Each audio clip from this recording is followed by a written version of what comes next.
नमस्कार सर्वांना. कृपया आवाज येत असेल तर आपण कमेंट करावी. आवाज येतोय का याबद्दल.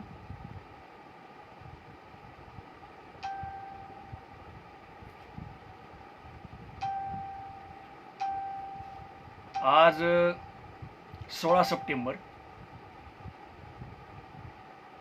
खरं तर आज उद्या 17 सप्टेंबर जो आहे त्याची पूर्वसंध्या, म्हणजे मराठवाड्याच्या अस्मितेचा दिवस, मराठवाडा मुक्तीसंग्राम दिवस. मराठवाडा मुक्त करण्यासाठी ज्या ज्या क्रांतिकारकांनी या लढ्यामध्ये आपलं बलिदान दिलं, मग ते स्वामी रामानंद तीर्थ असोत, गोविंदभाई श्रॉफ असोत आणि इतर अनेक जे क्रांतिकारक ज्यांनी खऱ्या अर्थाने आपलं बलिदान, आपलं जीवन या मराठवाडा मुक्ती संग्रामासाठी अर्पण केलं, अशा सर्व मराठवाडा मुक्ती संग्रामातील क्रांतिकारकांना मी आज मराठवाडा मुक्ती संग्राम दिनाच्या पूर्वसंध्येला नम्रपणे अभिवादन करतो. मित्रांनो, उद्या आपण सर्वजण अतिशय उत्साहामध्ये 73वा मराठवाडा मुक्ती संग्राम दिन साजरा करणार आहोत. लॉकडाऊनचा काळ आहे आणि आपल्या सर्वांना माहीत आहे की अनेक गोष्टींच्या अडचणी आपल्याला यामध्ये येत आहेत. परंतु एक सुखद बातमी अशी की लॉकडाऊनचे नियम पाळून प्रशासनाने मराठवाडा मुक्ती संग्राम दिन साजरा करायला परवानगी दिली आहे आणि झेंडा फडकण्यास, ध्वजवंदन करण्यास परवानगी दिली आहे. निश्चितपणे ही सर्व आपल्या मराठवाड्या वासियांसाठी अतिशय आनंदाची बाब आहे. तेव्हा उद्या आपण निश्चितपणानं या सर्व क्रांतिकारकांना अभिवादन करूयात. मित्रांनो, आज एका विशेष कारणानं, एका विशेष विषयावर आमच्या मित्रांच्या आग्रहाखातर या पेजवर मी लाईव्ह आलोय. मराठवाडा विद्यार्थी संघटनेच्या माध्यमातून अनेक तरुण या ठिकाणी पुढे आलेले आहेत आणि या संघटनेचं काम, या संघटनेची बांधणी, या संघटनेचं संघटन दिवसेंदिवस अतिशय विकसित होत चाललंय, वाढत चाललंय, वृद्धिंगत होत चाललंय. यामध्ये या संघटनेचे संस्थापक असलेले आमचे मित्र अभिजित ढोले पाटील आहेत, ॲडव्होकेट प्रदीपजी देशमुख आहेत, राधाकृष्ण गवारीजी आहेत, अंगदजी ढाकणे आहेत. ही सर्व तरुण मंडळी एकत्र आलेली आहे आणि या सर्व तरुण मंडळीने एकत्र येऊन ही मराठवाडा विद्यार्थी संघटना खास मराठवाड्यातील जे विद्यार्थी आहेत त्यांचे प्रश्न, त्यांच्या समस्या या प्रशासन दरबारी मांडण्यासाठी आणि त्या समस्या सोडवण्यासाठी एक संघटन या ठिकाणी निर्माण केले. या सर्वांचे या प्रसंगी मी स्वागतही करतो आणि ही संधी दिल्याबद्दल त्यांचे मी मनपूर्वक आभारही मानतो. मित्रांनो, आजचा विषय जो मला दिलाय तो आहे मराठवाडा संतांची भूमी आणि संत साहित्य. खरं तर हा विषय खूप मोठा आहे मित्रांनो. म्हणजे 1 घंट्याच्या किंवा पाऊण घंट्याच्या, अर्ध्या घंट्याच्या अवकाशामध्ये हा विषय मांडण्याजोगा नाही.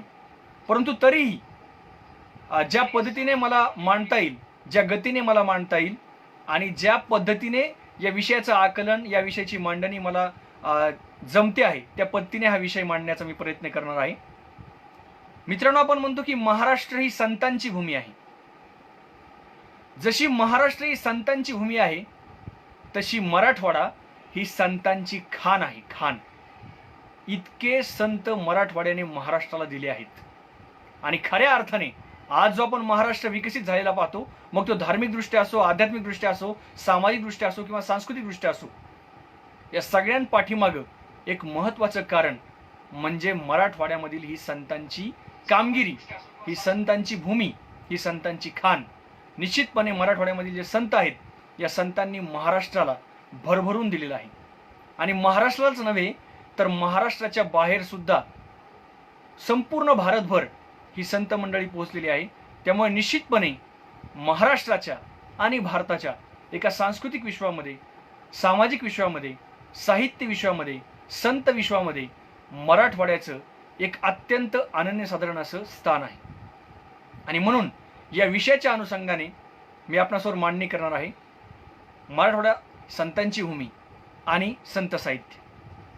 मित्रांनो, जेव्हा हा विषय मला सुचवण्यात आला तेव्हा मी विचार केला की खरोखर हा विषय किती व्यापक आहे आणि या विषयाची मांडणी करणं आपल्याला कोणत्या पद्धतीने जमेल.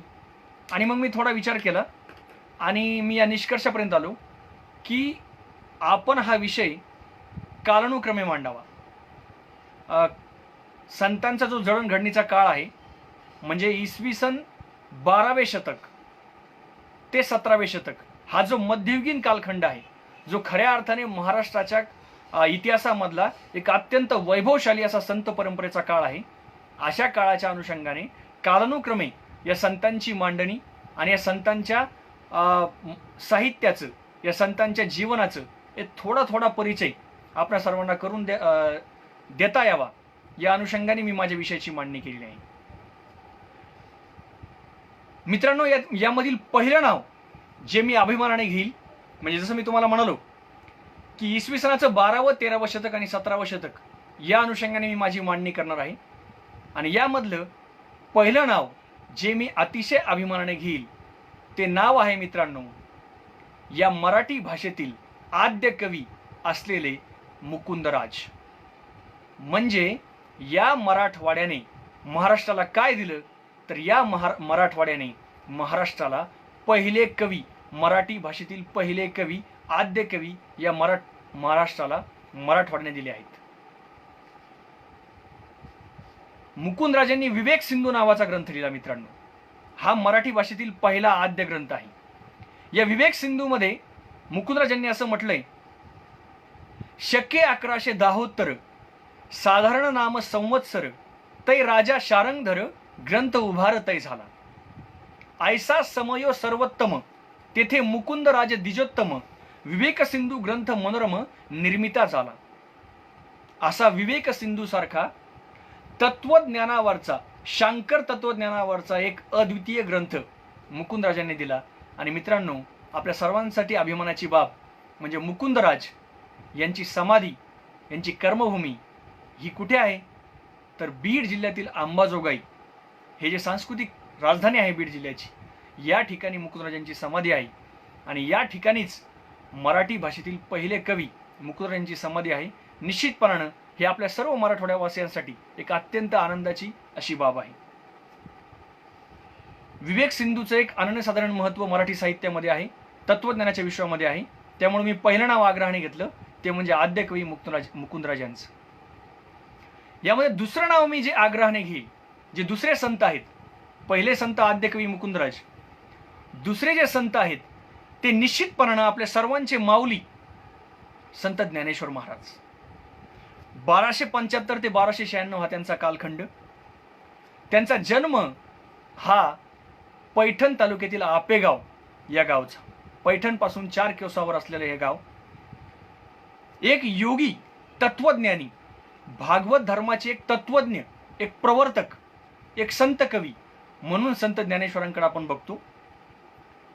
संत ज्ञानेश्वर यांची जर आपण परंपरा पाहिली तर ही परंपरा कशी आहे, तर नाथ संप्रदायाची जी परंपरा आहे त्या परंपरेमध्ये संत ज्ञानेश्वर आहेत. मग ही परंपरा जर आपण पाहिली तर त्यामध्ये सगळ्यात सुरुवातीला येतात आदिनाथ, मग येतात मत्स्येंद्रनाथ, गोरक्षनाथ, गहिनीनाथ, निवृत्तीनाथ आणि ज्ञानदेव. ज्ञानदेव हे जे नाव आहे मित्रांनो, हे ज्ञानदेव नाव स्वतः ज्ञानेश्वर स्वतःला ज्ञानदेव म्हणवतात. म्हणजे तुम्ही जर ज्ञानेश्वरी पाहिली किंवा त्यांचे वेगवेगळे अभंग पाहिले तर त्यामध्ये ते ज्ञानदेव म्हणे किंवा येणेवरे ज्ञानदेव सुखिया झाला अशी त्यांची अभंग रचना आहे. म्हणजे संत ज्ञानेश्वर स्वतःचा उल्लेख ज्ञानदेव असा करतात आणि इतर संत त्यांना ज्ञानेश्वर या नावाने ओळखतात. खऱ्या अर्थाने ज्ञानेश्वरांनी काय दिलं, म्हणजे ज्ञानेश्वरांचं जन्मभूमी आपेगाव आहे, मराठवाडा आहे, तशी त्यांची कर्मभूमी ही आळंदी आहे, अलंकापुरी आहे. परंतु खऱ्या अर्थाने ज्ञानेश्वर महाराज हे मराठवाड्याने महाराष्ट्राला दिलेत, याचाही आम्हाला अभिमान आहे. आणि ज्ञानेश्वर महाराजांची एक वेगळी ओळख म्हणजे त्यांना आपण वारकरी संप्रदायाचे माऊली असं म्हणून ओळखतो. माऊली कोणालाही म्हणत नाहीत मित्रांनो. खऱ्या अर्थाने वारकरी संप्रदायामध्ये पहिल्यांदा माऊली होण्याचा मान जर कोणाला मिळाला असेल तर तो संत ज्ञानेश्वरांना. आणि माऊली त्यांना का म्हटलं जातं, तर त्याचं एक उदाहरण मी तुम्हाला सांगतो की माऊली त्याला म्हणतात की ज्याचं मन खूप विशाल आहे, आईसारखं विशाल आहे. म्हणजे आई जशी आपल्या लेकराला, लेकरू कसंही असो, आई ज्या विशाल मनाने लेकराला सांभाळते त्याच पातळीवरचं मन संत ज्ञानेश्वरांचं आहे मित्रांनो. आपल्या सर्वांना माहीत असेल की भगवान श्रीकृष्णांनी गीता लिहिली आणि गीतेमध्ये एक श्लोक आहे. तो श्लोक असा आहे, यदा यदा हि धर्मस्य ग्लानिर्भवति भारत अभ्युत्थानाम धर्मस्य तदात्मनं सृजाम्यहम् परित्राणाय साधूनां विनाशाय च दुष्कृतां धर्म संस्थापनार्थाय संभवामी युगे युगे. यामध्ये दोन शब्दांकडे मला तुमचं लक्ष वेधायचंय. यामध्ये भगवंत असं म्हणतात, परित्राणाय साधूनां विनाशायच दुष्कृताम.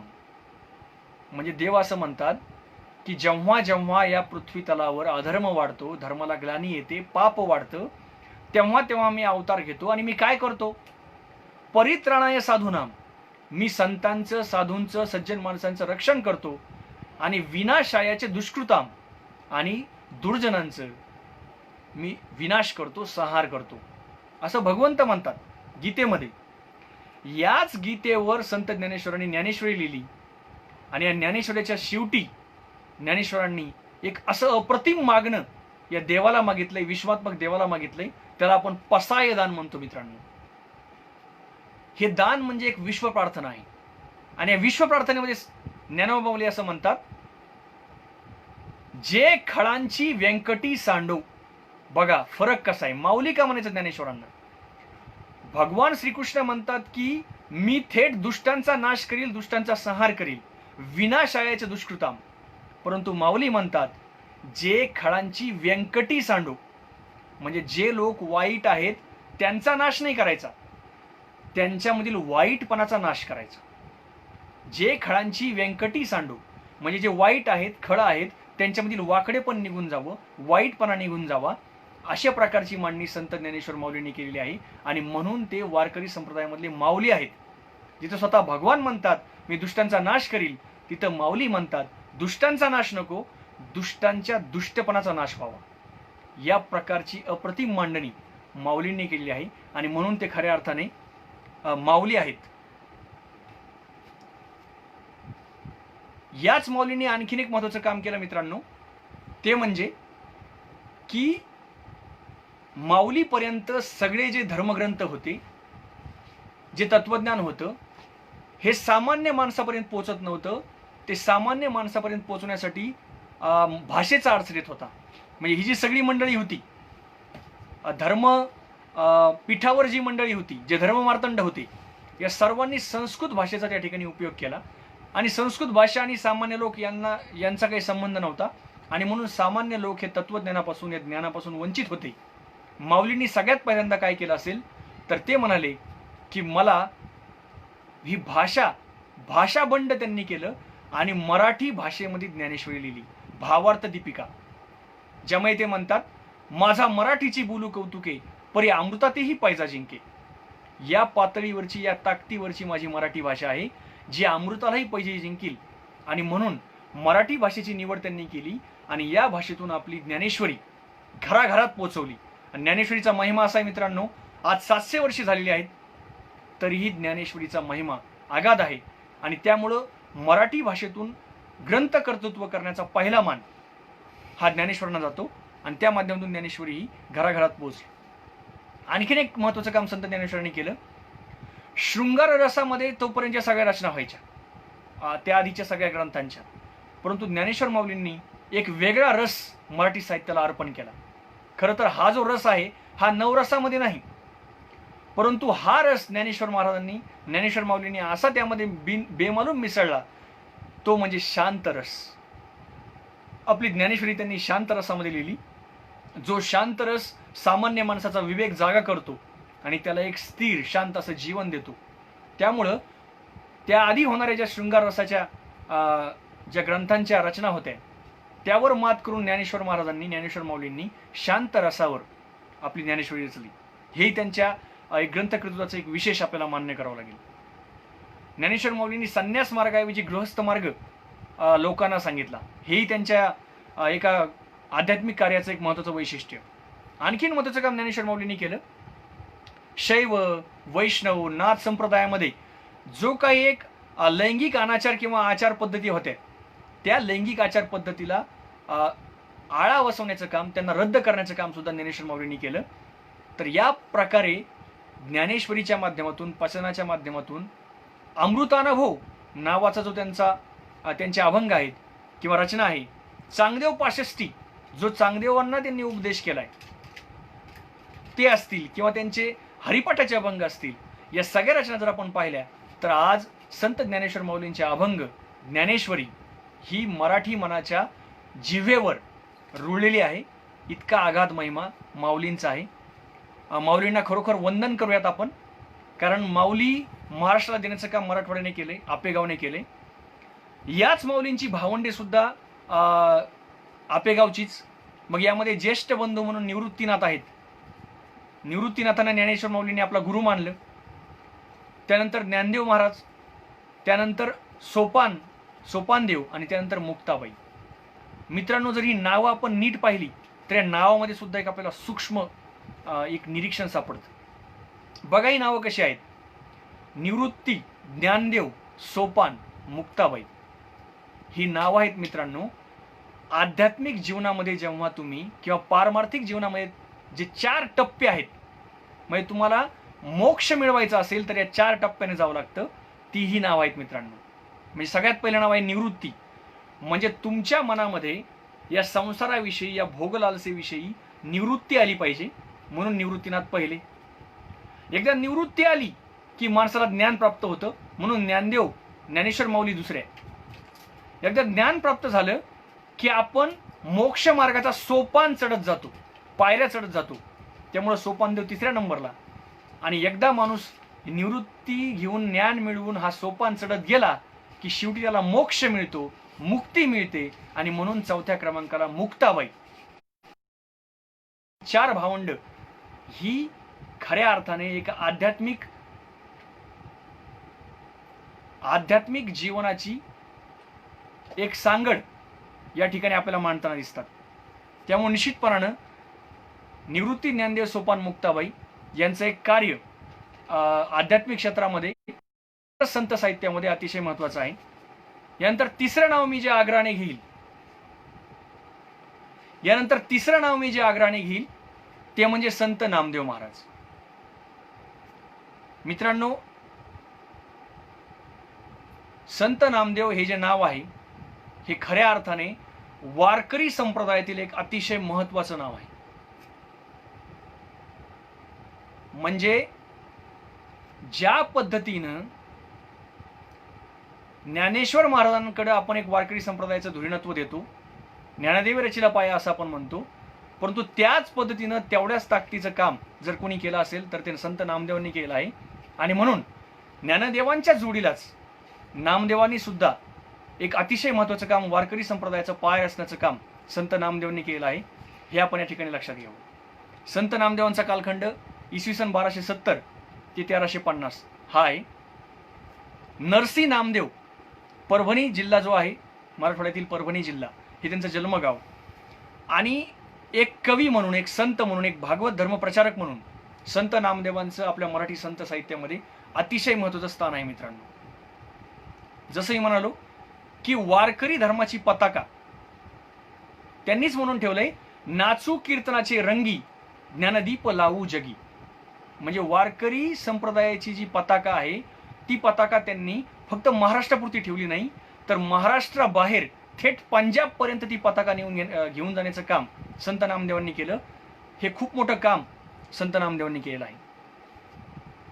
आणि आणखीन एक महत्त्वाचं काम संत नामदेवांनी केलंय की तोपर्यंत जे काही वारकरी संप्रदायाचं एकंदर चित्र होतं त्या चित्राला बदलण्याचं काम संत नामदेवांनी केलं. आणि वेगवेगळ्या जातीचे, वेगवेगळ्या धर्माचे, वेगवेगळ्या पंथांचे संत एकत्र आणण्याचं काम जर कोणी केलं असेल तर ते संत नामदेवांनी केलं आहे. म्हणजे संत चोखामेळा असतील, संत सावतामाळी असतील, संत नरहरी सोनार असतील, संत घोरा कुंभार असतील, परिसा भागवत असतील, ज्ञानेश्वर, निवृत्ती, सोपान, मुक्ताबाई असतील, म्हणजे 18 पगड जातींना एकत्र घेऊन या संत मेळा पहिल्यांदा एकत्र करण्याचं काम जर कोणी केलं असेल तर ते संत नामदेवांनी केलंय. आणि म्हणून मी जसं म्हणालो की वारकरी संप्रदायाचा पाया रचण्याचं महत्वाचं काम संत नामदेवांनी सुद्धा केलेलं आहे, हे सुद्धा आपण या ठिकाणी लक्षात घ्यावं. आणि म्हणून या सगळ्या संत मंडळींना एकत्रित करण्याचं काम आणि त्या माध्यमातून एक मोठं वैचारिक मंथन, एक मोठी वैचारिक क्रांती या ठिकाणी निर्माण करण्याचं काम संत नामदेवांनी केलं. आणि जसं मी म्हणालो की संत नामदेव कुठपर्यंत जाऊन पोहोचले, तर संत नामदेव हे पंजाबपर्यंत जाऊन पोहोचले. म्हणजे आपल्या सर्वांना माहीत असेल की घुमान हे जे ठिकाण आहे, या घुमान या गावी संत नामदेवांचं मंदिर बांधलेलं आहे. इतकं मोठं काम त्या ठिकाणी संत नामदेवांनी केलं आहे. कारण घुमान या गावी संत नामदेव 10 वर्ष वास्तव्याला होते आणि उत्तर भारतातील अनेक संत कवीवर त्यांचा प्रभाव आहे. म्हणजे संत नरसिंह मेहता असतील, सौराष्ट्रामधले कवी, त्यांच्यावर त्यांचा खूप मोठा प्रभाव आहे. संत कबीरदास असतील, कबीरांचे दोहे आपल्यावर प्रसिद्ध आहेत, त्या संत कबीरावर त्यांचा खूप मोठा प्रभाव आहे. पंजाबमधील अनेक जे संत आहेत, या संतांवर संत नामदेवांचा खूप मोठा प्रभाव आहे. त्यामुळे संत नामदेव हे खऱ्या अर्थाने एक राष्ट्रीय पातळीवरचे एक प्रवर्तक म्हणून आपण त्यांच्याकडे बघू शकतो. यारे यारे लहान थोर याती भलते नारी नर, करावा विचार न लगे चिंता कोणासी. जसंही म्हणालो की वारकरी संप्रदायाचं एक मोठं काम असं की या संप्रदायाने, म्हणजे वारकरी संप्रदाय असो, महानुभाव संप्रदाय असो किंवा शैव संप्रदाय असो, लिंगायत संप्रदाय असो, हे सर्व संप्रदाय कोणत्या माध्यमातून कशामुळे निर्माण झाले मित्रांनो, तर इथल्या धर्मव्यवस्थेला जी एक ज्याला आपण म्हणूया ती एक धूळ चढली होती, इथल्या धर्मव्यवस्थेला जी एक चौकट बसवली गेली होती की त्या चौकटीच्या बाहेर ही धर्मव्यवस्था जात नव्हती, या धर्मव्यवस्थेला हादरा देण्यासाठी, या धर्मव्यवस्थेला बदलून टाकण्यासाठी जी मंडळी पुढे आली, जे संप्रदाय पुढे आले, ते हे संप्रदाय आहेत. आणि त्यामध्ये नामदेवांचं काम अतिशय महत्त्वाचं आहे. जसंही म्हणालो की संत चोखामेळा असतील, सावतामाळी असतील, नरहरी सोनार असतील, गोरा कुंभार असतील, परिसा भागवत असतील आणि इतर सर्व संत जनाबाई सारख्या ज्या संत आहेत त्या नामदेवांच्या माध्यमातून घडल्या. एका स्त्रीला त्यांनी संत पदावर पोहोचवलं, हे एक नामदेवांचं खूप मोठं महत्त्वाचं काम आहे. आणि हा संत मेळा एकत्र नामदेवांनी केला आणि आणखीन एक क्रांतिकारी काम नामदेवांनी केलं मित्रांनो. ते कोणतं काम आहे, तर ते आहे वारकरी कीर्तनाची परंपरा संत नामदेवांनी सुरू केली. म्हणजे हरदासी कीर्तन किंवा नारदीय कीर्तन, रामदासी कीर्तन, नारदीय कीर्तन आणि वारकरी कीर्तन, तर यामधली वारकरी कीर्तनाची जी परंपरा आहे ती परंपरा सुरू करण्याचं काम संत नामदेवांनी केलं. काय परंपरा आहे आपल्या सर्वांना माहीत आहे की नारदीय कीर्तनामध्ये एकच कीर्तनकार असतो आणि त्याला वाद्य वाजवणारे सोबत असतात. त्यामुळं ते कीर्तन हे एकट्याचं कीर्तन असायचं, त्यामध्ये इतरांचा समावेश नसायचा. परंतु संत नामदेवांनी पहिल्यांदा या पद्धतीने वारकरी कीर्तनाचा पाया रोवला, सुरुवात केली की ज्यामध्ये कीर्तनकार तर महत्त्वाचा आहेच, पण त्यांच्या बाजूला असलेले 20-25 टाळकरी, इतर जे समोर बसलेली श्रोते मंडळी, बाकी सर्व मंडळी म्हणजे वारकरी कीर्तनाला एक सामूहिक कीर्तन करण्याचं काम.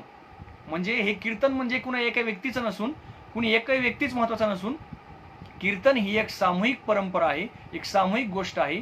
या पातळीवर कीर्तनाला येण्याचं काम संत नामदेवांनी केलं. ही सुद्धा संत नामदेवांची एक अत्यंत महत्त्वाची गोष्ट आहे. संत नामदेवांच्या अभंगामधून समता, एकेश्वरवाद किंवा जसं मी म्हणालो संत कबीरांच्यावर त्यांचा प्रभाव आहे. म्हणजे हिंदू मुस्लिम ऐक्याच्या पातळीवर देखील संत नामदेवांच्या अभंगांचं काम आहे, त्यांचं एकंदर काम आहे. भागवत धर्माचा प्रचार हिंदी भाषेत करण्याचं काम सुद्धा नामदेवांनी केलं. आणि म्हणून आपल्या सर्वांना अभिमान वाटावा की संत नामदेव महाराजांचे जे एकूण जे सगळे अभंग आहेत, म्हणजे त्यांनी अशी प्रतिज्ञा केली होती, शतकोटी अभंग करीन तुझे. त्यामुळे त्यांनी जवळपास 2400 अभंग ते लिहू शकले. आणि हिंदी भाषेमध्ये सुद्धा त्यांनी जे अभंग लिहिलेत त्यांची संख्या 315 आहे. पण आपल्या सर्वांसाठी अभिमानाची बाब अशी की त्यांचे जे हिंदी अभंग आहेत, या हिंदी अभंगातील 61 जे पद आहेत, 61 जे अभंग आहेत, या 61 पदांना शिखांच्या आदी ग्रंथामध्ये स्थान मिळालेलं आहे. ही खरोखर आपल्या मराठी माणसांसाठी, मराठवाड्यातील माणसांसाठी एक अतिशय अस्मितेची गोष्ट आहे की संत नामदेवांच्या पदांना गुरुग्रंथ साहिब हा जो शिखांचा धर्मग्रंथ आहे त्यामध्ये स्थान मिळाले. 61 पद त्या ठिकाणी आहेत. संत नामदेवांनी त्या ठिकाणी तीर्थावळीचे अभंग असतील, ज्ञानदेवांची आदी या संदर्भातील अभंग असतील किंवा ज्ञानदेवांची समाधी आणि इतरांची समाधी प्रकरण या संबंधीतील अभंग असतील, अशा विपुल अभंग रचना त्या ठिकाणी नामदेवांनी केलेल्या आहेत. आणि मित्रांनो, नामदेवांचं मला वैयक्तिक सगळ्यात भावलेलं काम म्हणजे त्यांचं वारकरी संप्रदायाचा पाया रचना असो किंवा समतेचा सगळ्या संतांना एकत्र करून समतेचा मंत्र देणं असो, हे तर काम अतिशय महत्त्वाचं आहेच. परंतु त्याच जोडीला संत नामदेवांनी काय केलं, तर आपण जेव्हा पंढरपूरला जातो मित्रांनो, तेव्हा पंढरपूरला विठ्ठलाच्या दर्शनाच्या जेव्हा आपण मंदिरापाशी जातो, विठ्ठलाच्या मंदिरापाशी जातो, तेव्हा विठ्ठलाच्या मंदिराच्या महाद्वारावर एका समाधीचं पाय पडल्याशिवाय आपण पुढे जाऊ शकत नाही. आणि ती समाधी आहे मित्रांनो संत चोखोबांची समाधी, संत चोखामेळा यांची समाधी. आणि ही समाधी तिथं कुणी बांधली, तर ती समाधी बांधली संत नामदेवांनी.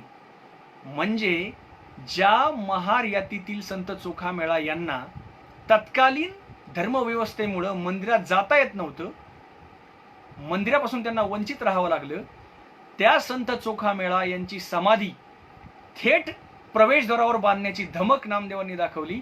आणि म्हणून संत चोखोबांच्या पाया पडल्याशिवाय आपल्याला विठ्ठलांचं दर्शन घेता येत नाही. हा सुद्धा एक मोठं क्रांतिकारक कार्य या ठिकाणी नामदेवांनी केलंय. आणि म्हणून संत नामदेव महाराज हे एकंदरीत आपण जर पाहिले तर वारकरी संप्रदायातील एक खूप मोठं नाव. आणि नरसी नामदेव, जिल्हा परभणी, या ठिकाणचं त्यांचं गाव खरोखर मराठवाड्यासाठी हे निश्चितच एक अस्मितेचं नाव आहे. संत नामदेवांना सुद्धा या ठिकाणी मी नम्र अभिवादन करतो. पुढचं जे नाव आहे मित्रांनो ते आहे संत जनाबाई. जसा मी उल्लेख केला की श्री शूद्र यांना तत्कालीन धर्मव्यवस्थेने पुढे येऊन दिलं नाही, परंतु संत नामदेवांच्या प्रभावाखाली संत जनाबाई पुढे आल्या. आणि पहिल्यांदा संत साहित्यामध्ये मराठीमध्ये एक स्त्री पुढे आली. आणि संत जनाबाईंनी अनेक असे विद्रोही अभंग त्या ठिकाणी मराठी साहित्याला दिलेले आहेत. एक स्त्री म्हणून त्यांच्या भावना त्यांनी त्या ठिकाणी उभ्या केल्यात. त्याआधी आपण संत जनाबाईंचा थोडक्यात परिचय बघूयात. संत जनाबाई यांचा कालखंड आहे 1258 ते 1350. गंगाखेड, जिल्हा परभणी हे त्यांचं जन्मगाव. त्यांची जे अभंग रचना आहेत त्या स्वतःला नामयाची जनी दासी असं म्हणून घेतात. सकल संत गाथामध्ये त्यांचे 350 अभंग आहेत. त्यांच्या जात्यावरील ओव्या सुद्धा प्रसिद्ध आहेत. त्यांचे जे अभंग आहेत मित्रांनो, त्यांच्या ज्या ओव्या आहेत ह्या खऱ्या अर्थाने एक भगवत भक्तीने ओतप्रोत भरलेल्या अशा ओव्या, एक लोकप्रिय ओव्या आणि सर्वतोमुखी असणाऱ्या ओव्या आहेत. आणि तत्कालीन जे काही संत आहेत, संत परंपरा आहे, त्या सगळ्या संत मंडळीमध्ये एक प्रभाव टाकण्याचं काम संत जनाबाईंनी केलेलं आहे. म्हणजे असं म्हणतात की संत जनाबाईंचा मान केवढा, तर ज्यावेळी संत नामदेव महाराज हे सगळ्या संत मेळ्यांना घेऊन बसायचे, तेव्हा त्या संत मेळ्याचं संचलन म्हणजे कुणी काय करावं, कुणी ध्रुपद गावं, कुणी अभंग गावा, कुणी निकीर्तन करावं, कुणी नाचावं, हे सगळं सांगण्याचा अधिकार संत जनाबाईंना होता. आणि निश्चितपणाने ही एक वारकरी संप्रदायाची एक मोठी क्रांती होती की एक स्त्री सक्षमपणे पुढे येते आणि या धर्मरचनेमध्ये काहीतरी करू पाहते.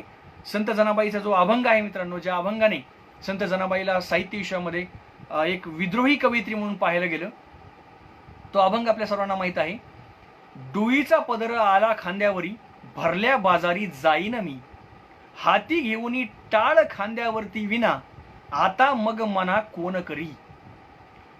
माझा पदर डुईच्या खांद्यावर आलाय, तरी सुद्धा मी भरल्या बाजारी जाणार आहे, मी माझं काम करणार आहे, हाती टाळ विना घेणार आहे आणि मला कोण मना करतो हे मी आता बघतेच.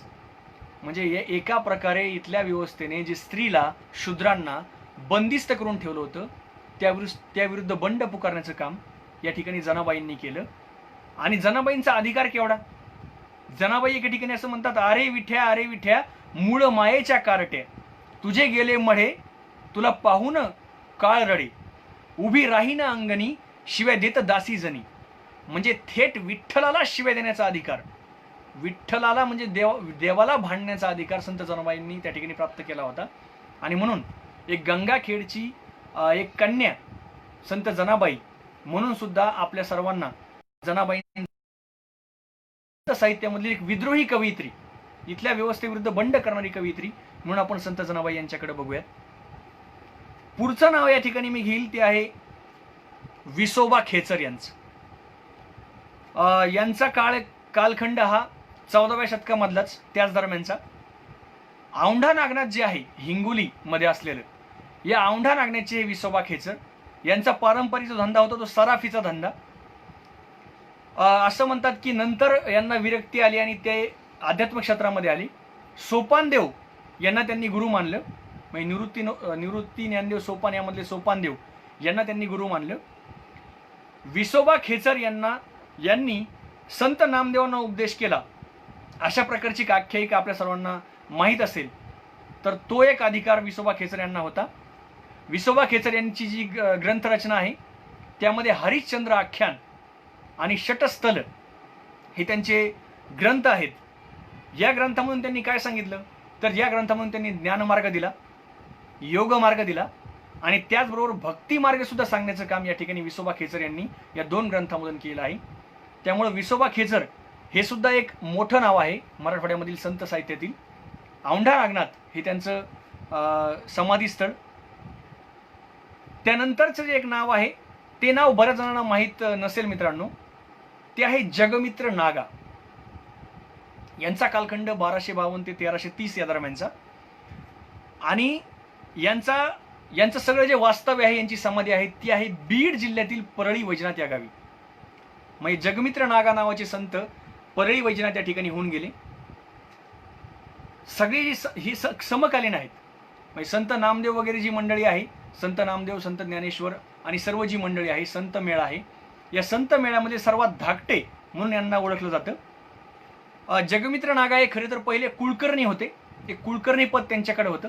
नंतर त्यांनी व्यवसाय केला, व्यवसायामध्ये खोट आली आणि म्हणून ते नंतर ईश्वर भक्तीकडे वळले.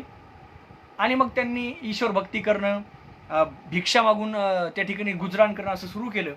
आणि याच दरम्यान जगमित्र नागा यांना नागस्वामी नावाचे एक गुरु भेटले.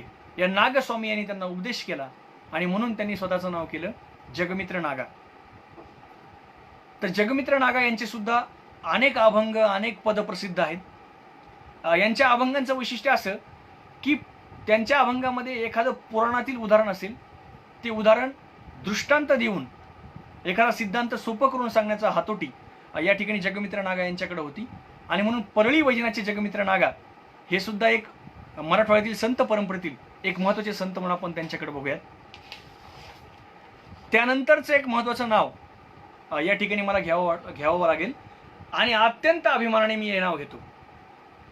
जसं मराठवाड्याने महाराष्ट्राला आद्य कवी दिले, तसे मराठवाड्याने महाराष्ट्राला आद्य कवयित्री सुद्धा दिल्या. या आद्य कवयित्री म्हणजे महदंबा किंवा महदाईसा. यांचा सुद्धा कालखंड 13व्या शतकाचा उत्तरार्ध ते 14व्या शतकाचा पूर्वार्ध हा यांचा कालखंड आहे. आहेत म्हणजे जसं वारकरी संप्रदायाचं अतिशय महत्त्वाचं काम आहे मित्रांनो, इथल्या एकंदर समतेचा पुरस्कार करणाऱ्या किंवा इथल्या एकंदर धर्मव्यवस्थेला बदलणाऱ्या व्यवस्थेमध्ये जसा वारकरी संप्रदायाचा महत्त्वाचा वाटा आहे, तसा इथल्या महानुभाव पंथाचा सुद्धा खूप मोठा वाटा आहे. इथलं कर्मकांड असेल, इथली जातीव्यवस्था असेल, इथली वर्णव्यवस्था असेल, या व्यवस्थांना हादरण्याचं काम महानुभाव पंथांनी केलं. आणि याच महानुभाव पंथांच्या संप्रदायातील एक कवयित्री, आद्य कवयित्री, मराठी भाषेतील आद्य कवयित्री म्हणून महदंबा हे आपल्याला विशेषत्वाने लक्षात घ्यावे लागतील. महदंबा कोण आहेत, तर महानुभाव पंथाचे जे आद्याचार्य आहेत, नागदेव किंवा ज्यांना भटोबा असं सुद्धा म्हणतात, यांच्या त्या बहीण आहेत, चुलत बहीण आहेत. आणि महदंबा या आपल्या जालन्या जिल्ह्यातील, मराठवाड्याच्या जालन्या जिल्ह्यातील रावसगाव या गावच्या आहेत. म्हणजे मुकुंदराज आंबेजोगाई हे आद्य कवी आणि रावसगाव जालना या आद्य कवयित्री महदंबा. म्हणजे आद्य कवी आणि आद्य कवयित्री हे दोन्ही देण्याचा मान मराठवाड्याने पटकावलेला आहे. ही निश्चितपणे आपल्या सर्वांसाठी अतिशय अभिमानाची गोष्ट आहे. महदंबा किंवा महदाईसा यांचं मूळ नाव आहे रूपाईसा. त्या खूप लवकर विधवा झाल्या, बालविधवा आपण त्यांना म्हणूयात. नंतर त्या विरक्त झाल्या आणि त्या परमार्थाला लागल्या. एकंदर आपण म्हणूयात की मानव पंथाच्या कार्याला लागल्या. आणि दादोस नावाच्या एका गुरूंनी त्यांना त्यांची शिष्या बनवलं. महदंबा या सुद्धा एक अत्यंत विरक्त अशा शिष्या होत्या. आणि दुसरं त्यांचं वैशिष्ट्य असं की महदंबा या जिज्ञासू शिष्या होत्या. म्हणजे बऱ्याच वेळा शिष्य परंपरेमध्ये असं असतं, गुरु म्हणेल तेच खरं असे मानणारे शिष्य भरपूर असतात, परंतु गुरुच्या म्हणण्याला प्रतिप्रश्न विचारणारी शिष्या म्हणून महदंबा ही प्रसिद्ध होती. आणि तिच्या या बुद्धिमत्तेमुळं, चातुर्यामुळं चक्रधर प्रभूंनी तिला महदाईसा हे एक नाव, विशेष नाव बहाल केलं होतं. या महदाईसेला आद्य कवित्री का म्हणतात? तर या महदाईसेचे एक वेगळी साहित्य प्रकार मराठी साहित्य विश्वाला बहाल केलाय. तो प्रकार आहे मित्रांनो धवळे. महदंबेचे धवळे मराठी साहित्य विश्वामध्ये प्रसिद्ध आहेत. धवळे म्हणजे काय? खरं तर तो शब्द आहे धवळ आले. धव म्हणजे वर, म्हणजे पती किंवा नवरा. म्हणजे ज्या वेळेस लग्नामध्ये पतीविषयक किंवा वरविषयक किंवा धवविषयक गाणे म्हटले जायचे, त्यापासून जे गीत तयार व्हायचं त्याला धवळे असं म्हटलेलं आहे. आणि गंमत अशी झाली की गोविंद प्रभू यांच्या मनामध्ये विवाहवृत्ती जागी झाली आणि असं म्हणतात की त्या एका नाटकी थाटामध्ये गोविंद प्रभू लग्नाला उभे राहिले वधूशिवाय. आणि मग त्यावेळेस धवळे गाण्याचं काम कोणी केलं असेल तर ते महदंबाने केलं. आणि हे जे धवळे तिने गायले हे खऱ्या अर्थाने मराठी साहित्यातील संत साहित्यातील पहिली कविता एका स्त्रीने केली आणि म्हणून आद्य कवित्रीचा मान जातो महदंबा यांना. त्याचबरोबर त्यांनी आणखीन 2 ग्रंथ लिहिले महदंबा यांनी. मातृकी रुक्मिणी स्वयंवर नावाचा ग्रंथ हा सुद्धा त्यांनी लिहिला, ज्यामध्ये 110 ओव्या आहेत. आणि गर्भकांड नावाचा ग्रंथ सुद्धा त्यांनी लिहिला. तर एक मोठं ग्रंथकर्तृत्व एक महिला असून सुद्धा या ठिकाणी महदंबा यांनी निर्माण केलं. आणि त्यामुळे निश्चितपणाने एक आद्य कवयित्री म्हणून, एक मानव पंथातील एक बंड करणारी कवयित्री म्हणून, एक संत म्हणून महदंबा यांच्याकडे आपण बघूयात. त्यानंतरचं जे नाव आहे ते सुद्धा अत्यंत महत्त्वाचं नाव म्हणजे संत गोरा कुंभार. 1267 ते 1317 हा त्यांचा कालखंड. उस्मानाबाद जिल्ह्यातील तेर ढोकी हे त्यांचं गाव. या ठिकाणी त्यांची समाधी आहे. मराठी वारकरी संप्रदायामध्ये एक मोठा मान होता गोरा कुंभार यांना. गोरोबा काका म्हणून यांना सगळे ओळखायचे. सगळे संत त्यांना गोरोबा काका असं म्हणायचे, कारण एक ज्येष्ठ सदस्य म्हणून आणि एक अधिकार वाणी असलेले सदस्य म्हणून त्यांच्याकडे बघितलं जायचं. आणि आपल्या सर्वांना ती कथा माहीत असेल की संत नामदेवांचं मडकं कच्चं की पक्क हे ठरवण्याचा जो अधिकार होता, हे ठरवण्याचं जे ज्याला आपण म्हणूया प्रामाण्य होतं, हा अधिकार संत गोरा कुंभार यांच्याकडे होता. आणि म्हणून गोरा कुंभार हे सगळे संत मेळ्यामध्ये एक मोठं नाव होतं. गोरा कुंभार यांनी सुद्धा अभंग रचना केल्या. एक सकल संत गाथेमध्ये त्यांचे 20 अभंग आहेत. तुझे रूप चित्ती राहो मुखी तुझे नाम सारखा अभंग असेल किंवा असे अनेक अभंग असतील. अशा अनेक अभंगांच्या रचना संत गोरा कुंभार यांनी केल्या. आणि गोरा कुंभार यांच्या सुद्धा या एकंदरीत वारकरी संप्रदायामध्ये एक अत्यंत महत्त्वाचं स्थान त्या ठिकाणी आहे. पुढचं नाव या ठिकाणी मी येईल ते आहे संत जनार्दन स्वामी. शके 1504 ते 1575 हा त्यांचा कालखंड आहे. जनार्दन स्वामींचा जन्म जरी चाळीसगावचा असला तरी त्यांचं जे पूर्ण एकंदर कार्य आहे ते देवगिरी किल्ल्यावर, देवगिरी हा जो किल्ला आहे या ठिकाणी त्यांनी आपलं कार्य केले. देवगिरी या ठिकाणी जे किल्लेदार होता, आपल्या सर्वांना माहीत आहे की बहमनी साम्राज्य, यवनी साम्राज्य त्या ठिकाणी होतं. आणि मग त्या साम्राज्याचा किल्लेदार त्या ठिकाणी होता आणि त्या किल्लेदाराचा कारभार पाहण्याचं काम जनार्दन स्वामी यांच्याकडे होतं. हा कारभार पाहता पाहता त्यांना दत्तात्रयांचा अनुग्रह झाला, साक्षात्कार झाला असं म्हटलं गेलं. आणि मग त्या माध्यमातून ते या संप्रदायाकडे वळले, भक्तीकडे वळले आणि त्यांनी ज्ञानेश्वरी असेल, अमृतानुभव असेल यांचा अभ्यास केला. आणि तो अभ्यास इतक्या पातळीवर केला की ज्ञानेश्वरी असेल, अमृतानुभव असेल यांच्यावर ते निरूपण करायला लागले. आणि हे जनार्दन स्वामी कोण आहेत मित्रांनो? तर शांती ब्रह्म संत एकनाथ यांनी ज्यांना गुरु मानलं ते हे जनार्दन स्वामी आहेत. म्हणजे संत एकनाथ वयाच्या 12व्या वर्षी ज्यांच्याकडं अध्ययन करण्यासाठी गेले ते म्हणजे हे संत जनार्दन स्वामी. यांच्याकडं त्यांनी अध्ययन केलं आणि म्हणून जनार्दन स्वामी हे संत एकनाथांचे गुरु म्हणून या ठिकाणी आपण त्यांचं महत्त्व लक्षात घ्यावं. या जनार्दन स्वामींची समाधी देवगिरी या ठिकाणीच आहे. जनार्दन स्वामी यांचे सुद्धा अभंग प्रसिद्ध आहेत, पदे प्रसिद्ध आहेत, त्यांच्या आरत्या प्रसिद्ध आहेत, श्लोक प्रसिद्ध आहेत. त्यामुळे त्यांचे 2 जे ग्रंथ आहेत, एक जो ग्रंथ आहे तो अत्यंत प्रसिद्ध आहे. त्याचं नाव आहे आत्मानात्म विवेकसार किंवा त्याला दुसरं नाव आहे पंचीकरण.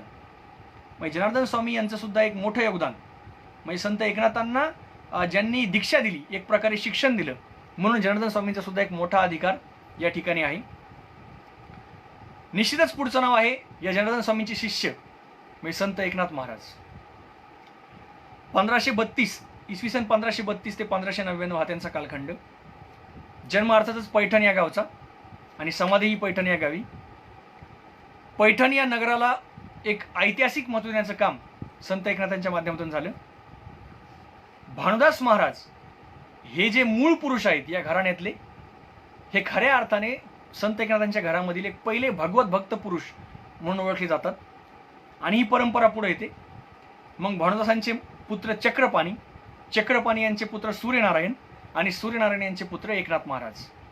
तर या पद्धतीने ही भगवत धर्माची किंवा भगवत भक्तीची एक परंपरा त्या ठिकाणी आपल्याला लक्षात येते. जसंही म्हणालो की 12व्या वर्षीच संत एकनाथ महाराज हे जनार्दन स्वामी यांच्याकडे गेले आणि त्यांनी त्या ठिकाणी 12 वर्ष अध्ययन केलं. त्यांनी जनार्दन स्वामी यांच्यासोबत अनेक ठिकाणी तीर्थाटन केलं, पर्यटन केलं आणि वेगवेगळ्या ठिकाणी जाऊन त्यांनी अध्ययन सुद्धा केलं आणि ग्रंथरचना सुद्धा केल्या. संत एकनाथांची एक महत्त्वाची ग्रंथरचना म्हणजे भागवत एकादश स्कंद, म्हणजे भागवत जे त्यांनी लिहिलं 11व्या स्कंदावर, ती अत्यंत महत्त्वाची रचना समजली जाते संत साहित्यामध्ये. आणि ती इतकी महत्त्वाची समजली जाते की तोपर्यंत काशीमधील जे पंडित होते यांना असं वाटायचं की एखादा ग्रंथ श्रेष्ठ निर्मिती फक्त आम्हीच करू शकतो, परंतु त्यांच्या तोडीस तोड ग्रंथ लिहिण्याचं काम संत एकनाथांनी केलं. आणि म्हणून काशीमधील पंडितांनी सुद्धा या भागवत ग्रंथाला मान्यता दिली, त्याचा गौरव केला. आणि संत एकनाथ असे संत होते की जसं संत ज्ञानेश्वरांनी सांगितलं, माझी मराठीची बोलू कौतुके परे अमृतातेही पैजा जिंके, अगदी तसंच त्याच्या पुढे जाऊन संत एकनाथ महाराज म्हणतात, संस्कृत भाषा देवे केली, प्राकृत काय चोरापासून आली. मग इथं सुद्धा त्यांनी प्रतिप्रश्न केलाय की तुम्ही संस्कृतचा एवढा उदो करता, संस्कृत भाषेचा एवढा उदो करता, ती देवाने केली म्हणता, मग मराठी भाषा काय कोणी चोराने आणली का? प्राकृत भाषा काय कोणी चोराने आणली का? आणि म्हणून मराठी भाषेला सुद्धा एक महत्त्वाचं स्थान त्या ठिकाणी मिळवून देण्याचं काम संत एकनाथांनी केलं. संत एकनाथांमध्ये एक समन्वय आपल्याला दिसतो, पांडित्य आणि परमार्थ याचा एक समन्वय, एक संगम या ठिकाणी आपल्याला संत एकनाथांमध्ये दिसतो. त्यांच्या आणखीन 2 ज्या रचना आहेत त्या प्रसिद्ध आहेत. त्या आहेत चतुश्लोकी भागवत आणि रुक्मिणी स्वयंवर. खरं तर रुक्मिणी स्वयंवर हा जो ग्रंथ आहे किंवा रुक्मिणी स्वयंवरावर मराठी साहित्यामध्ये विपुल लेखन झालेलं आहे. म्हणजे संत एकनाथांच्या आधी 6 जणांनी रुक्मिणी स्वयंवर लिहिलेलं आहे, हे आख्यान लिहिलेलं आहे. आणि संत एकनाथ महाराज हे 7वे आहेत की ज्यांनी रुक्मिणी स्वयंवर विषय लिहिलाय. परंतु संत एकनाथांच्या रुक्मिणी स्वयंवराचं वेगळं वैशिष्ट्य असं की त्यांनी या ठिकाणी रुक्मिणी स्वयंवर कोणत्या पद्धतीने मांडणी केली, तर त्यांनी मांडणी केली जीवा शिवाची एकजूट, म्हणजे रुक्मिणी आणि तिचं जे श्रीकृष्णाशी मिलन आहे तर त्यांनी या पद्धतीने मांडलं की जीव आणि शिव यांचं मिलन, जीवा शिवाचं लग्न, या पद्धतीने मांडणी त्यांनी आपल्या रुक्मिणी स्वयंवरामध्ये केलेली आहे. जसं एक ग्रंथकर्तृत्व आहे मित्रांनो संत एकनाथ महाराजांचं, तसं आणखीन एक महत्त्वाचं काम म्हणजे ज्ञानेश्वरांच्या समाधीचा जीर्णोद्धार सुद्धा करण्याचं काम संत एकनाथ महाराजांनी केलं. याला आपण प्रतिकात्मक घेऊयात. संत ज्ञानेश्वरांनी लिहिलेली ज्ञानेश्वरी, ही जी ज्ञानेश्वरी होती, हा जो ग्रंथ होता, या ज्ञानेश्वरीला संत एकनाथापर्यंत येईपर्यंत एक 200-300 वर्षाचा कालखंड गेला होता. आणि अनेक संतांनी त्या ज्ञानेश्वरीमध्ये स्वतःच्या काही पद, स्वतःच्या काही ओव्या त्या ठिकाणी प्रक्षिप्त केल्या होत्या, घुसवल्या होत्या. आणि या ओव्या किंवा हे जे पद आहेत, ही पदं बाजूला करून ज्ञानेश्वरीची एक शुद्ध प्रत लिहिण्याचं काम त्या ठिकाणी संत एकनाथांनी केलं. हे सुद्धा अत्यंत महत्त्वाचं काम संत एकनाथांनी केलं. संत एकनाथांचं नाव आलं की एक साहित्य प्रकार हमखास त्यांच्या पुढे येतो आणि तो म्हणजे भारुड.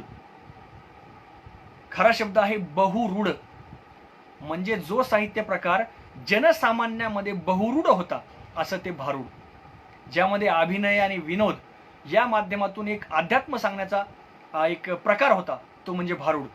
आणि मराठी साहित्य विश्वामध्ये अप्रतिम अशी भारुड, म्हणजे विंचू चावलासारखी भारुड असो, मला दादला नको गो बाई सारखी भारुड असो, अशी 300च्या वर भारुड या ठिकाणी संत एकनाथांनी लिहिलेली आहेत. आणि म्हणून सामान्य जणांचं, तळागाळातील लोकांचं एक वाङ्मय प्रकार म्हणून आपण भारुडाकडे बघू शकतो. तो अतिशय सार्थपणे आणि समर्थपणे त्या ठिकाणी संत एकनाथ महाराजांनी भारुडलेले आहेत. भावार्थ रामायण सारखा सुद्धा एक महत्त्वाचा ग्रंथ त्या ठिकाणी संत एकनाथ महाराजांनी लिहिलेला आहे. संत एकनाथ महाराजांना आपण शांती ब्रह्म म्हणतो आणि किती शांतीचे भोगते होते हे आपल्या सर्वांना विविध उदाहरणातून माहीत आहे. मग ते एक यवन त्यांच्या अंगावर थुकल्याचं उदाहरण असो किंवा एक पाहुणा त्यांच्या घरामध्ये येऊन त्यांच्या मांडीवर बसल्याचं उदाहरण असो, तर एक शांतीचा रस, एक शांती ब्रह्म म्हणून आपण संत एकनाथाकडे बघतो. त्याचबरोबर अस्पृश्य समाजाविषयीचा एक कळवळा सुद्धा आपल्या संत एकनाथ महाराजांमध्ये दिसतो. मग ते एक वाळवंट्यामध्ये चाललेलं एक अस्पृश्याचं पोर कडेवर उचलणं असो किंवा आपल्या घरचा स्वयंपाक, श्राद्धाचा स्वयंपाक अस्पृश्यांना खाऊ घालणं असो, तर या अनेक आघाड्यावर आपल्याला संत एकनाथ महाराजांचं काम हे अत्यंत चांगल्या पद्धतीने समोर येताना दिसतं. म्हणजे एकीकडं कृतीमध्ये सुद्धा त्यांचं काम दिसतं आणि लेखनामधून सुद्धा काम दिसतं. आणि म्हणून संत एकनाथ हे सुद्धा एक मोठं नाव आहे, आपल्या मराठवाड्यासाठी एक भूषणाचं नाव आहे. त्यांनाही या ठिकाणी मी वंदन करतो. पुढचं नाव या ठिकाणी मी घेतो ते म्हणजे संत दासोपंत. दासोपंत 1551 ते 1616 हा त्यांचा कालखंड. आणि एकंदरीत जसं मुकुंदराज यांची समाधी अंबाजोगाईला आहे, अगदी त्याच पद्धतीनं आंबेजोगाई या ठिकाणी ज्यांनी आपलं ग्रंथकर्तृत्व सिद्ध केलं असे संत दासोपंत या मराठवाड्याच्या भूमीतील आहेत. यांनी सुद्धा ग्रहत्याग केला आणि ग्रहत्याग करून हे गेले मातापूर, माहूर जिल्हा नांदेड या ठिकाणी. त्या ठिकाणी त्यांनी तप केलं, अनुष्ठान केलं, दत्तोपासना केली आणि तिथून ते अंबाजोगाईला आले. आणि अंबाजोगाईला आल्यानंतर तिथे त्यांना त्यांचा शिष्य परिवार मिळाला आणि दासोपंतांनी सुद्धा खूप मोठी ग्रंथसंपदा, एक प्रचंड ग्रंथसंपदा, म्हणजे मराठी साहित्यामध्ये इतकी मोठी ग्रंथसंपदा कोणी केली नसेल एवढी ग्रंथसंपदा त्या ठिकाणी दासोपंतांनी निर्माण केली. एकंदर 48 ग्रंथ त्यांच्या नावावर आहेत. यातील काही प्रमुख ग्रंथांची नावं या ठिकाणी सांगतो. मग ते गीतार्णव असेल, गीतार्थ चंद्रिका, प्रबोधोदय, ग्रंथराज, पदार्णव, उपनिषद भाष्य, पासोडी, हे फक्त त्यांचं मुद्रित साहित्य आहे. परंतु अमुद्रित झालेलं अनेक असे त्यांच्या ग्रंथसंपदा या ठिकाणी आहेत ज्या अजून मुद्रित व्हायच्यात. आणि त्यामुळं मराठी साहित्यामध्ये, संत साहित्यामध्ये खूप मोठं लेखन या ठिकाणी दासोपंतांनी केलंय. त्यांच्या 2 ज्या साहित्यकृती आहेत ज्या अत्यंत प्रसिद्ध आहेत, त्यामध्ये गीतार्णव आहे. गीतेवर त्यांनी आपले या ठिकाणी विचार त्या ठिकाणी मांडलेत ओवीबद्ध रूपामध्ये. या ग्रंथातील ओव्यांची संख्या आहे 1,00,000. यावरून आपला विचार करता येईल की एका ग्रंथातील ओव्यांची संख्या 1,00,000 आहे. म्हणजे त्यांच्या एकंदर ओव्या किती असतील याचा आपण अंदाज या ठिकाणी घ्यावा. आणि एक वेगळा साहित्य प्रकार दासोपंतांनी संत साहित्याला दिला, तो म्हणजे पासोडी. पासोडी काय आहे तर पासोडी हा एक कापडावर अभंग लिहिण्याचा प्रकार आहे. म्हणजे 4 फूट रुंद आणि 40 फूट लांब असणाऱ्या एका अशा कापडावर बुरूच्या लेखणीने लेखनाचं काम केलेलं जे असतं त्या प्रकारच्या पटाला पासोडी असं म्हटलेलं आहे. आणि याच पासोडीमधून त्यांनी पंचीकरण, त्या ग्रंथाचं नाव खरं तर पंचीकरण आहे, या पंचीकरणाचं एक विस्तृत विवेचन त्या ठिकाणी 13 विभागामध्ये दासोपंतांनी केलेलं आहे. आणि म्हणून दासोपंत हे सुद्धा एक महत्त्वाचं नाव आहे मराठवाड्यामधलं, एक मराठवाड्यातील संत साहित्यामधील, की ज्यांचं गीतार्णव असेल, पासोडी असेल किंवा अनेक ज्या ग्रंथसंपदा आहेत या प्रसिद्ध आहेत. त्यामुळं तेही एक महत्त्वाचं नाव या संत साहित्यामधील आहे. पुढचं जे संत साहित्यामधील एक महत्त्वाचं नाव आहे ते म्हणजे समर्थ रामदास. इसवी सन 1608 ते 1682 हा त्यांचा कालखंड. जालना जिल्ह्यातील जांब समर्थ हे त्यांचं जन्मगाव. आणि एक विरक्त जीवन लहानपणापासून समर्थ रामदास यांचं मांडलं गेलं. सावधान हा शब्द ऐकून जे मंडपातून पळून गेले अशी आख्यायिका आहे. असे समर्थ रामदास यांनी नाशिक या ठिकाणी तपश्चरण केलं आणि मग त्यांना त्याला आपण म्हणजे ज्ञानप्राप्ती झाली. राम आणि हनुमान यांची मंदिरं उभा करण्याचं काम, त्यांच्या भक्तीचा प्रचार करण्याचं काम या ठिकाणी रामदासांनी केलं. आणि त्यांचे जे ग्रंथ प्रसिद्ध आहेत त्यामध्ये दासबोध आहे. हे जे आपण काही शब्द पाहतो, आसमानी सुलतानी किंवा राजकारण, हे जे शब्द आहेत, हे शब्दांचा पहिला प्रयोग त्यांनी आपल्या ग्रंथामधून केला आणि या ग्रंथामधून त्यांनी न्यायनीती मांडण्याचं काम त्या ठिकाणी केलं. त्यांचे मनाचे श्लोक सुद्धा प्रसिद्ध आहेत. मग जगी सर्व सुखी असा कोण आहे सारखा श्लोक असेल, क्रियेविना वाचाळता व्यर्थ आहे सारखे श्लोक असतील. मग त्यांच्या मनाच्या श्लोकांना एक सुभाषितांची पातळी यावी या पद्धतीनं त्यांचं साहित्य होतं. त्यांच्या मनाच्या श्लोकाचा परिणाम प्रभाव हा शेख तुराब नावाचे जे संत आहेत परभणीमधील त्यांच्यावर पडला आणि त्यांनी सुद्धा हिंदी भाषेमधून मन समझावन नावाचा एक ग्रंथ लिहिला. म्हणजे हा प्रभाव क्षेत्र आपण पाहिलं तर त्यांच्या मनाचे श्लोक यांचा प्रभाव या शेख तुराब यांच्यावर होता. ते सुद्धा परभणीतील मराठवाड्यातील संत आहेत. करुणाष्टक नावाचा जो प्रकार आहे, साहित्य प्रकार आहे, तो सुद्धा संत समर्थ रामदास यांनी त्या ठिकाणी लिहिला. म्हणजे एकंदरीत आपण जर समर्थ रामदासांच्या ग्रंथकर्तृत्वाकडे पाहिलं तर दासबोध असेल, न्यायनीती मांडण्याचं काम त्या ठिकाणी केलं, मनाचे श्लोक असतील किंवा करुणाष्टक असेल, या पद्धतीची ग्रंथरचना समर्थ रामदास यांनी त्या ठिकाणी केलेली आहे. त्यानंतर पुढचं एक महत्त्वाचं नाव म्हणजे चांद बोधले महाराज. आता हे नाव ऐकून खरोखर आपल्याला आश्चर्य वाटेल. चांद किंवा चांद, चांद आपण असं म्हणूयात. चांद हे नाव ऐकलं की आपल्या लक्षात येईल की हे एक मुस्लिम नाव आहे. मित्रांनो, वारकरी संप्रदायाची एक मोठं वैशिष्ट्य असं की या संप्रदायाने सगळ्या जातींना तर सोबत घेतलंच, पण इतर धर्मातील लोकांना सुद्धा सोबत घेतलं. आणि त्यामधील एक महत्त्वाचं नाव म्हणजे चांद बोधले महाराज. दौलताबाद परिसर आहे किंवा देवगिरीचा जो परिसर आहे त्यामध्ये एक सिद्ध पुरुष म्हणून त्यांची ख्याती होती. आणि चांद बोधले महाराज हे कोण आहेत तर पुढे आपण ज्यांची माहिती पाहणार आहोत असे शेख महम्मद हे जे मराठी साहित्यातील किंवा वारकरी संप्रदायातील एक महत्त्वाचं नाव आहे, एक महत्त्वाचे संत आहेत शेख महम्मद, त्यांचे हे गुरु आहेत. त्याचबरोबर जनार्दन स्वामी महाराज यांचे हे गुरु आहेत. आणि म्हणून आता इथं जर आपण पाहिलं तर जनार्दन स्वामी हे एकीकडे दत्त संप्रदाय किंवा नाथ संप्रदायामध्ये दिसतात आणि चांद बोधले हे एकीकडे सुफी संप्रदायाचा प्रभाव असलेले महाराज आपल्याला दिसतात. म्हणजे दोन खरं तर वेगवेगळे प्रवाह आहेत, परंतु तरीही यामध्ये समन्वय साधण्याचं काम आणि म्हणून या प्रवाहामधून आपल्याला हिंदू मुस्लिम एक ऐक्याचा किंवा हिंदू मुस्लिमांना एक सांस्कृतिक समान पातळीवर आणण्याचं काम या ठिकाणी आपल्याला दिसतं. चांद बोधले महाराजांचं जे ग्रंथकर्तृत्व आहे त्यापेक्षाही त्यांचं आध्यात्मिक कार्य खूप प्रसिद्ध आहे. आणि म्हणून चांद बोधले महाराज हे एक शेख महम्मद यांचे गुरु आणि जनार्दन स्वामी यांचे गुरु म्हणून आपण या ठिकाणी लक्षात घ्यावेत. आणि हिंदू मुस्लिम एकतेचा एक आदर्श म्हणून आपण चांद बोधले महाराज यांच्याकडे बघावं. एक नाव जे मागाशी राहून गेलं ते नाव एक या ठिकाणी मी आग्रहाने घेईन. जसं संत जनाबाई महदंबा हे नाव आपण पाहिले, तसंच एक महत्त्वाचं नाव म्हणजे संत बहिणाबाई आहेत. 1628 ते 1700 हा त्यांचा कालखंड आहे.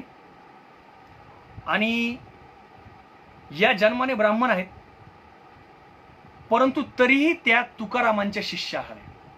म्हणजे त्या काळात खरं तर हा एक विद्रोह होता, कारण तत्कालीन व्यवस्थेने ज्यांना शूद्र ठरवलं त्या संत जगद्गुरू संत तुकाराम महाराजांच्या शिष्या ब्राह्मण कशा असू शकतात, म्हणजे एखादा ब्राह्मण शूद्राचा शिष्य कसा असू शकतो.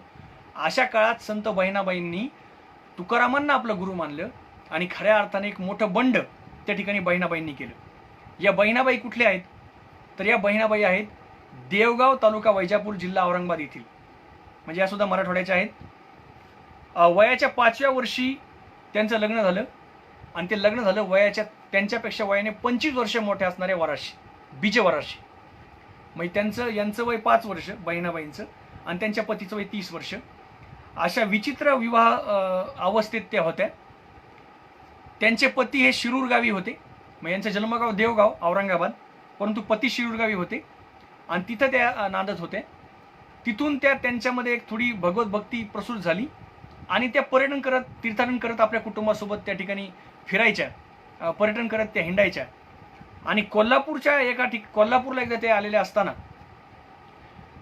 जयराम स्वामी वडगावकर यांचं कीर्तन बहिणाबाईंनी ऐकलं आणि पहिल्यांदा संत तुकारामांची ताकद, जगद्गुरू संत तुकारामांच्या अभंगांची ताकद, त्यांच्या शब्दांची ताकद बहिणाबाईंना कळाली. आणि त्यांना असं वाटलं की मला गुरु करायचं आहे तर ते फक्त संत तुकाराम महाराजांना. परंतु त्या तर कोल्हापूरला होत्या आणि संत तुकाराम महाराज देहूला होते. आणि मग त्यांनी आपल्या नवऱ्याच्या पाठीमागं ससे मिरा लावला की मला देहूला जायचंय, मला देहूला जायचंय. परंतु पती लवकर तयार होईनात, कारण शेवटी एक ब्राह्मण स्त्री एका शूद्राला गुरु करायचं म्हणते, एका शूद्राच्या ठिकाणी जाऊन काम हे करायचं म्हणते, तरी सुद्धा बहिणाबाईंनी आपला हेका सोडला नाही. आणि बहिणाबाई या तुकाराम महाराजांना भेटल्या आणि तुकाराम महाराजाबद्दल बहिणाबाईंनी असं म्हटलेलं आहे, बहिणी म्हणे तुका सद्गुरु सहोदर, भेटता अपार सुख होय, तुकाराम भेटला धन्य जिने माझे, कृतकृत्य झाले सहजची. आणि खरोखर गजब माजला त्या काळामध्ये की इथल्या धर्मव्यवस्थेने जातीव्यवस्थेने ज्या तुकारामांना शूद्र ठरवलं होतं त्यांची शिष्या एक ब्राह्मण होते. खरोखर ही खूप मोठी क्रांती आहे आणि खऱ्या अर्थाने हा वारकरी संप्रदायाचा मोठा विजय आहे, जो समतेचा विजय आहे की इथं सगळ्या जाती धर्मांना पार करून हे एकत्र आले. संत बहिणाबाई यांचा सुद्धा गाथा प्रसिद्ध आहे, ज्यामध्ये जवळपास एक 800-850 अभंग आहेत.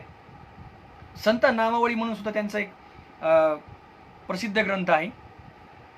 महत्वाचं जर त्यांचं काय असेल तर ते इथं महत्वाचं मला सांगावं लागेल की संत बहिणाबाईंनी खरा ब्राह्मण कोण यावर अतिशय जबरदस्त असा अभंग लिहिले आहेत. ते असं म्हणतात, तृष्णा मोह दंभ गेला अहंकार, वृत्ती निर्विकार सर्व कर्मी, बहिणी म्हणे ज्याची निमाली वासना, ब्राह्मण तो जाना ब्रह्मनिष्ठ. म्हणजे या सर्व विकारांवर ज्यांनी विजय मिळवलाय तो खऱ्या अर्थाने ब्राह्मण आहे. आणि पुढे जाऊन संत बहिणाबाई असं म्हणतात, ब्रह्मभाव देही सदा सर्व काळ, ब्राह्मण केवळ तूची एक, बहिणी म्हणे ब्रह्मी ना देतो ब्राह्मण, यातिशी प्रमाण नसे तेथे. म्हणजे संत बहिणाबाईंनी या ठिकाणी असं म्हणलंय, ज्या स्वतः ब्राह्मण आहेत त्या सांगतात की खरा ब्राह्मण कोण. त्या म्हणतात की मला यातीशी देणं घेणं नाही, जातीशी देणं घेणं नाही.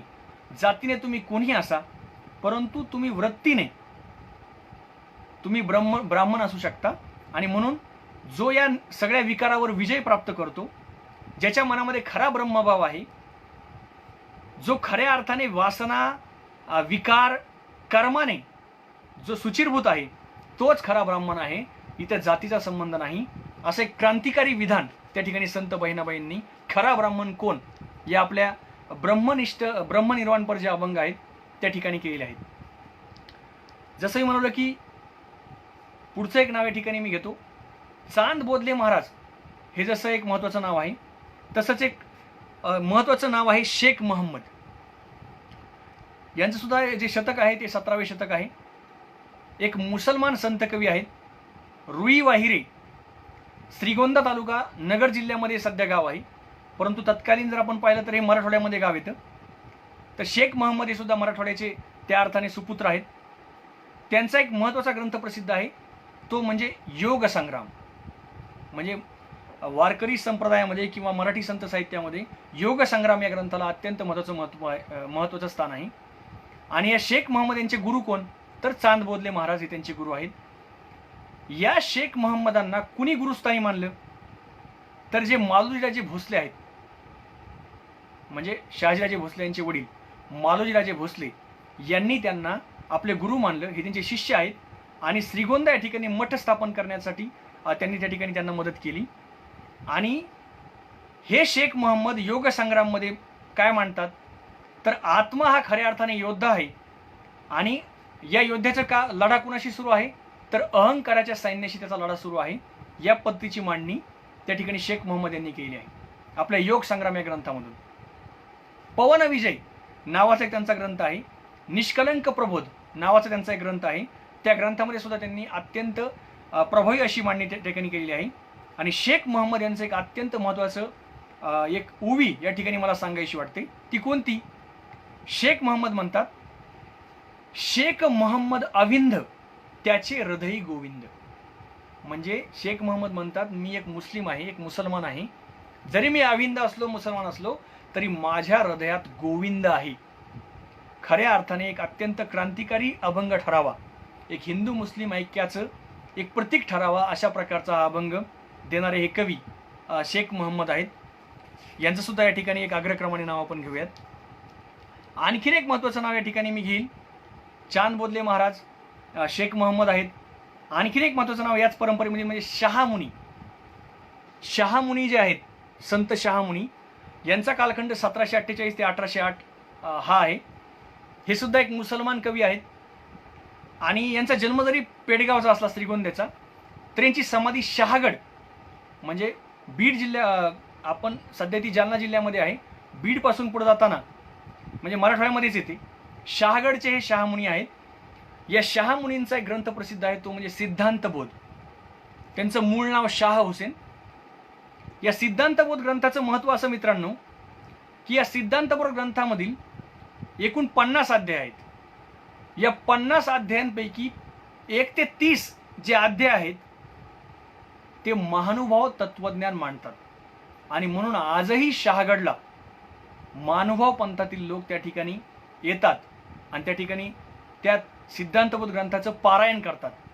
त्यामुळे शहामुनी हे जरी मुसलमान कवी असले तरी महानुभाव पंथाशी त्यांचं असं नातं आहे की त्यांच्या सिद्धांतबोधमध्ये 30 अध्यायामधून त्यांनी महानुभाव तत्वज्ञान मांडलं आणि उरलेले जे 31 ते 50 जे त्यांचे अध्याय आहेत त्यामधून त्यांनी अद्वैत सिद्धांत त्या ठिकाणी मांडलेला आहे. म्हणजे या पद्धतीने त्यांचं एक मोठं काम या मराठी संत साहित्यामध्ये आहे, हे आपण या ठिकाणी लक्षात घ्यावं. मित्रांनो, अतिशय म्हणजे वेळेची मर्यादा लक्षात घेऊन अतिशय धावत्या पद्धतीने या ठिकाणी मी काही ठराविक मोजकी नावं, म्हणजे तशी महत्त्वाचीच नावं आहेत, ही मोजकी नावं या ठिकाणी मी आपणासमोर मांडली. खऱ्या अर्थाने मराठवाडा ही संतांची भूमी आहे. आणि मी जसं म्हणालो की ही माझी मांडणी कोणत्या अनुषंगाने होती, तर इसवी सन 13वे शतक ते इसवी सन 18वे शतक या दरम्यानची ही मांडणी होती. परंतु त्यानंतरही अनेक महत्त्वाचे संत या मराठवाड्यामध्ये झाले. मग त्यामध्ये आदरणीय काही नावं मी घेतो. त्यामध्ये संत बंकट स्वामी महाराज असतील, संत मनमथ स्वामी महाराज असतील, संत वामन भाऊ असतील, संत भगवान बाबा असतील, संत महादेव महाराज असतील, संत माऊली महाराज चाकरवाडीकर असतील. असे अनेक संत महंत या ठिकाणी जन्माला आले आणि या मराठवाड्याने खऱ्या अर्थाने आपल्या या मांदियाळीमधून, या संतांच्या मांदियाळीमधून एक महाराष्ट्राला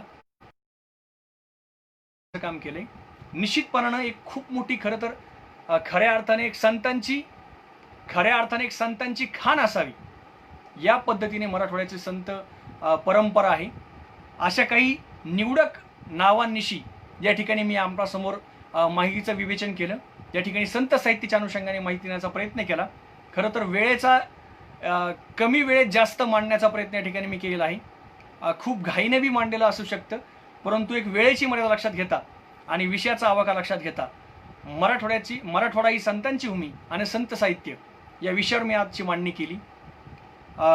मराठवाडा विद्यार्थी संघटनेचे अभिजित ढोले पाटील असतील, प्रदीप देशमुख असतील, राधाकृष्ण गवारे असतील, या सर्वांचे अंगजी ढाकणे असतील, या सर्वांच्या विनंतीला मान देऊन या ठिकाणी या विषयावर बोलण्याचा आज योग आला.